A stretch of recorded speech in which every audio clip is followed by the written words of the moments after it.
Okay. So this is our first video of our little camper we bought. It's a 1968 Oasis. We did some work to it and we wanted to show you guys some of the things that we've done. I'm Brett and this is my wife Terica. And right now we're out camping at the La Conner campground. It's 1,000 Trails Encore. So right now we're going to kind of show you around and see what we got. So we wanted to give you just a snapshot of the trailer before we talk about some of the things that we changed. But you can see that's our dinette area, and above it is a bunk bed that actually folds up and folds away. And we also have a raised front ceiling area. And no, those aren't polar bear furs, just in case anyone was asking. Like Kevin. We have storage under both of the dinettes. And we have storage compartments in the front there. And in a few minutes, we'll show you some of the changes we've made. But this is the kitchen area. And we have a more modern fridge and some cupboards up above. And our stove area, which works perfectly and is nice and clean. Some storage drawers here. And then next to it we have our heater and another storage cabinet. And then we have our door to the bathroom and a closet area in the back of the trailer. And then we have our couch here, which we have converted into a bed for this morning. And that's our little dog, Fozzie. All right, so we're walking into our bathroom here, and it's a self-contained unit. You do have the toilet. We also have a ventilation system that's called the window, and the sink in the corner. Also some cabinet space up here. And then there is also the shower. So that's hooked up to the sink. As you can see, you just pull this little knob and that's it. Nice little contained unit. So one of the first things that we did was change everything that was in here to match the appliances. Even though green wouldn't be our first color, we decided that since the camper had the green sink and appliances, that we would just go for it. So we redid the curtains into this pattern here, and we just sewed them at home and attached these rings on them with a zigzag foot. And then we purchased some vinyl at the fabric store along with some tweed fabric, and we redid these cushions for the dinette. And we also made some pennants, which Brett really hates the pennants, but we have like 40 feet of them, so it's a lot of fun to put outside on a sunny day. Of course, it's never sunny here in the Pacific Northwest, so we've never used them that way. We also had the hooks for a privacy curtain, which we decided to make the privacy curtain. So we have this really great curtain that pulls across on hooks. So when someone wants to get dressed really quick, they can just pull the privacy curtain instead of having to get everybody out of the trailer and also close all the curtains. The hooks and rail system is attached to the ceiling here, and you can see that they just kind of hook right into the fabric. And then we tie it back there with a piece of rope that we have. And then this is the couch setup, and in a later video we'll set the couch up, but this is a couch slash full-size bed that we can pull out. You can see that the legs below do fold out. So we redid all of those couch cushions in this green velvet fabric. Okay, right now we're gonna take a look underneath the seat cushions, and we did a few things under there, and Terica's gonna put that table down now. It's really simple, and the leg just folds up, and you can see how it folds down. Pretty typical of most campers. So the seat cushion comes up, and underneath there are a couple of wood slats there that stretch across here, so that makes a bed. And then underneath there you can see the water tank, and it's a 15-gallon water tank. What we didn't have when we did buy the trailer was an inverter or a battery charger. So I had a battery charger that I just threw in here that you can see is mounted down here right now. So I was able to wire that in to charge our batteries. And then there's a 1100 watt inverter that I also had that I was able to mount, that we have an extension cord, and that goes to this power strip that we have, so when we need to use that we're able to. And then out in front is the battery, so whenever we need to charge that, we could actually plug it into our car as well. It's got the inverter in the car with a plug-in, so if we ever need to charge the battery, we're able to do that. And then underneath the other side, we were able to utilize some of the storage, and this is one of the more recent things that we did. And we had some sliders, and this door was already in the trailer here, so you can fold that down.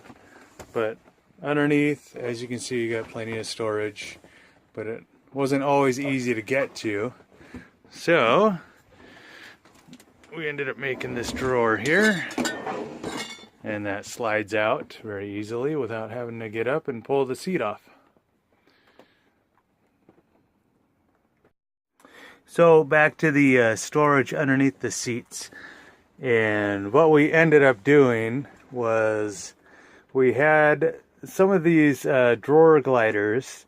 They normally use them on the side of your drawers, but we ended up putting them on the bottom of this drawer to make them work for what we needed, as you can see, and they work just fine. You can pull it in and pull it out just fine. So tell them about how you had to raise it up.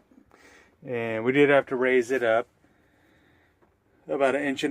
You can see I had to cut a piece of 2x4 to raise those up to get them up above where we needed to go here, because of the way this folds up there. So anyway, we're happy with that. It makes it easier for everybody, and we don't have to pull the seat cushion out as much. All right, so we're back to the bathroom now. You can see the toilet here, and you can see all the linkage and the way it works here. You step on this pedal to flush it. Thank you very much. You got some light now. And then there's another pedal here that activates the water. And then you can see where this opens up inside the toilet to drop it down into the holding tank. But we had a problem with this pedal going back. It always stuck, so we ended up putting in a really strong spring here, and it bolted a piece of stainless steel angle, drilled some holes in it, and then on the bottom of this pedal here, ended up grinding a little groove in here to receive that part of the spring so it doesn't slide around.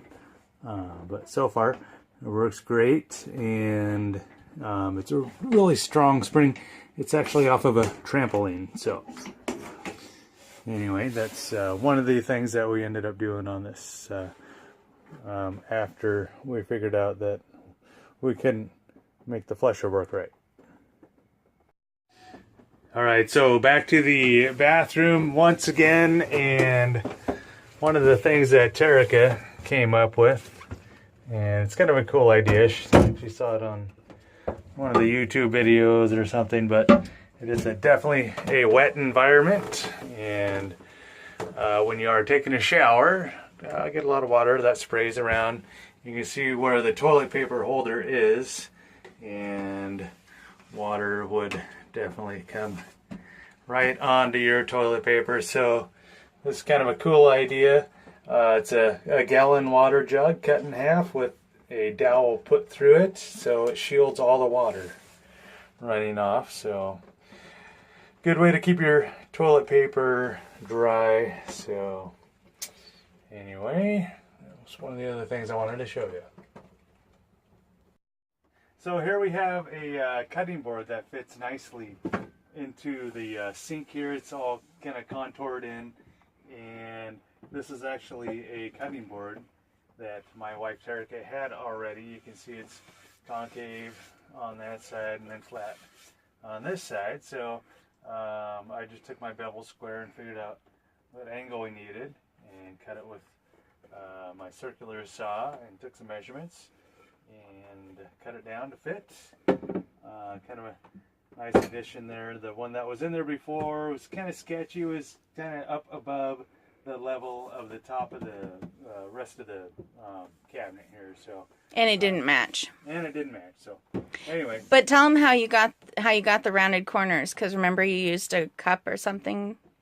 Oh, to get the rounded corners, I didn't really have anything to use, but we had this here, and this cardboard cup here was actually matched perfectly that radius of the corners of all these, so I was able to use that, and it worked out great. Awesome. So one of the things we were always worried about is what would happen if we ran out of power while dry camping, and Costco had these little puck lights for sale, and so they're pretty cool. They're just battery operated, and we just stuck them on with command strips so that we didn't mess up the interior here of the trailer, but we put them all around, and they actually dim and have remote control to go higher or lower, and they were really affordable. I think we got 10 or 12 for $20, and we put them pretty much anywhere in the trailer that we wanted to make sure we always had some light, and we even put them outside in some of the hatch doors, and since they all run on remote control, it makes it really easy. And it was a project that I could do, and I didn't have to have Brett help me do, so that was even better.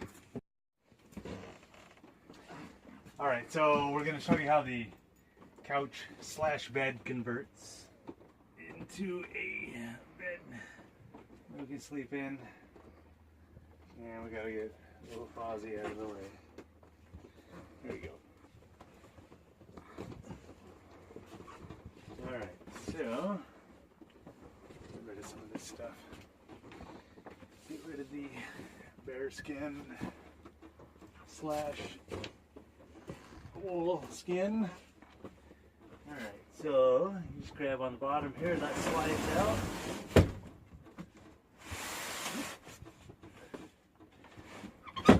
And it'll stop eventually. So this piece will slide out. And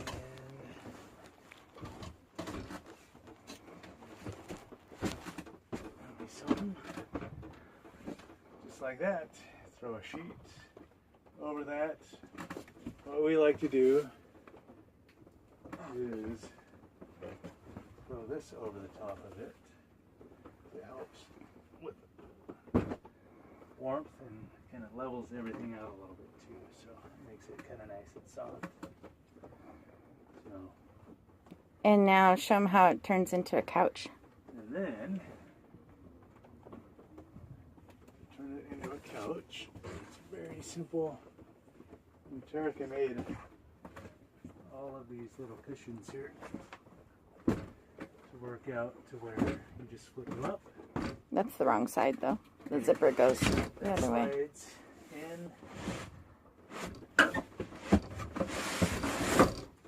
That slides back in as well. And that just sits on top of that one. And you got yourself a couch.